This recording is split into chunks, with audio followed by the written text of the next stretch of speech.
We go to a primetime news follow-up now. The legal battle involving the police and the mother of murdered 9-year-old Gabriel King appears set to intensify.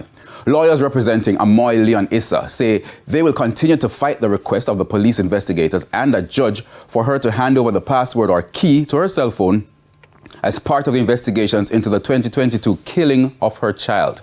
We have more in this report from Prince Moore. The Supreme Court on Wednesday rejected an application by Mrs. Issa, who was seeking leave to apply for a judicial review of a parish court judge's ruling that she should give the cops access to her phone. The High Court argued that there were sufficient safeguards that protect information concerning third parties not associated with the investigations. But speaking with Radio Jamaica News today, her attorney, Chukwemeka Cameron, said Mrs. Issa has filed a constitutional motion challenging the action of the police and the parish judge who handed down her order in November last year. The motion was filed in January. Case management hearing of the motion is set for June 6.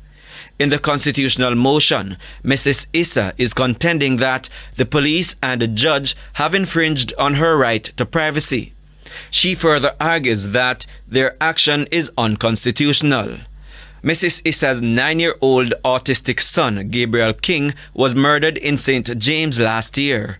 Gabriel was reportedly abducted from his mother along the Tucker Main Road on January 13. He was later found dead in his mother's vehicle, which was abandoned off Fairfield Main Road in Montego Bay. The mother had told investigators that she was attempting to navigate a pothole when armed thugs hijacked her vehicle and sped off with her child.